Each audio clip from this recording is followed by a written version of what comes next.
دن بدن کھلنے لگا ہے نعمت الاسلام یہ۔ بسم اللہ الرحمن الرحیم۔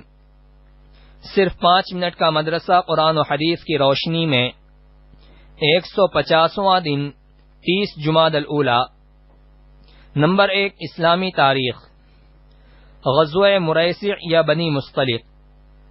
رسول اللہ صلی اللہ علیہ وسلم کو یہ اطلاع ملی کہ بنو مصطلق کے سردار حارث بن زرار نے مدینہ پر حملہ کرنے کے لیے بہت سی فوج جمع کر لی ہے۔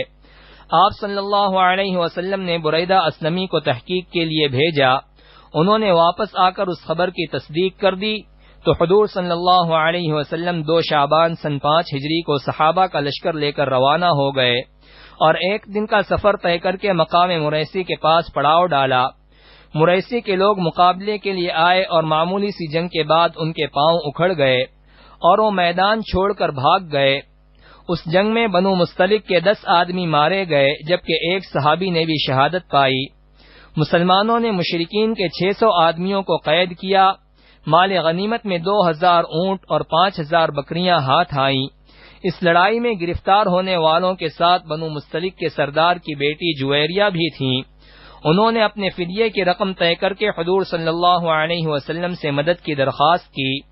آپ صلی اللہ علیہ وسلم نے اپنی طرف سے فدیے کی رقم ادا کر کے ان کو غلامی سے نجات دلائی اور مزید احسان یہ فرمایا کہ اسلام قبول کرنے کے بعد ان سے نکاح کر لیا۔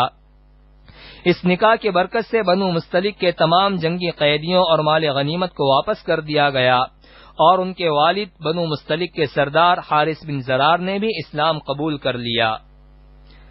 نمبر 2، حضور صلی اللہ علیہ وسلم کا معجزہ۔ عبداللہ بن بسر رضی اللہ عنہ کے بارے میں پیشین گوئی۔ حضرت عبداللہ بن بسر رضی اللہ عنہ فرماتے ہیں کہ آپ صلی اللہ علیہ وسلم نے میرے سر پر ہاتھ رکھ کر ارشاد فرمایا، یہ لڑکا 100 سال زندہ رہے گا۔ چنانچہ حضرت عبداللہ بن بسر رضی اللہ عنہ کی عمر 100 سال ہوئی۔ نمبر 3، ایک فرض کے بارے میں۔ نماز جمعہ کے لیے جماعت کا ہونا۔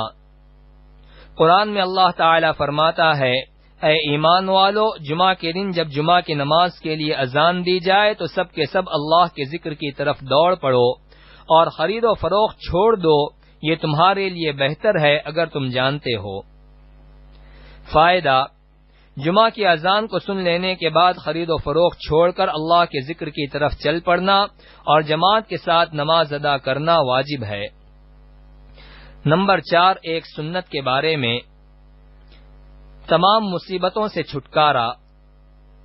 جو اس دعا کو ہر صبح و شام 7 مرتبہ پڑھے گا تو اللہ تعالیٰ اس کو دنیا و آخرت کی مصیبتوں اور رنج و غم سے نجات دے گا۔ حسبی اللہ لا الہ الا ہو علیہ توکلت وہو رب العرش العظیم۔ ترجمہ: مجھے اللہ کافی ہے، وہی معبود ہے، اسی پر بھروسہ کرتا ہوں، وہ بڑے عرش کا رب ہے۔ نمبر 5، ایک اہم عمل کی فضیلت۔ مریض کی عیادت کرنا۔ رسول اللہ صلی اللہ علیہ وسلم نے فرمایا، قیامت کے دن ایک پکارنے والا پکارے گا، کہاں ہیں وہ لوگ جنہوں نے دنیا میں مریضوں کی عیادت کی؟ چنانچہ ان کو نور کے ممبروں پر بٹھایا جائے گا۔ یہ اللہ تعالیٰ سے گفتگو کرتے ہوں گے جبکہ لوگ حساب کتاب میں پھنسے ہوں گے۔ نمبر 6، ایک گناہ کے بارے میں۔ قرآن کو جھٹلانا۔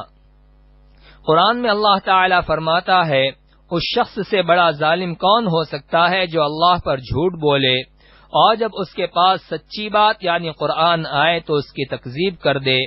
کیا ایسے کافروں کا ٹھکانہ جہنم میں نہیں ہوگا؟ نمبر 7، دنیا کے بارے میں۔ دنیا کا نفع وقتی ہے۔ قرآن میں اللہ تعالیٰ فرماتا ہے، اے لوگو، تمہاری نافرمانی اور بغاوت کا وبال تمہیں پر پڑنے والا ہے۔ دنیا کی زندگی کے سامان سے تھوڑا فائدہ اٹھا لو، پھر تم کو ہماری طرف واپس آنا ہے تو ہم ان سب کاموں کی حقیقت سے تم کو آگاہ کر دیں گے جو تم کیا کرتے تھے۔ نمبر 8، آخرت کے بارے میں۔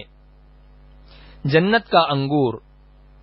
رسول اللہ صلی اللہ علیہ وسلم نے فرمایا، میرے سامنے جنت پیش کی گئی تو میں نے تمہیں دکھانے کے لیے انگور کا ایک خوشہ لینا چاہا تو میرے اور اس خوشے کے درمیان آڑ کر دی گئی۔ کسی نے عرض کیا یا رسول اللہ انگور کا دانہ کتنا بڑا ہے؟ تو آپ صلی اللہ علیہ وسلم نے فرمایا ایک بڑے ڈول کے برابر ہے۔ نمبر 9 طب نبوی سے علاج۔ اسمد سرمے سے آنکھوں کا علاج۔ رسول اللہ صلی اللہ علیہ وسلم نے فرمایا تمہارے سرموں میں سب سے بہتر سرما اسمد ہے جو آنکھوں کی روشنی کو بڑھاتا ہے اور پلکوں کے بال کو اگاتا ہے۔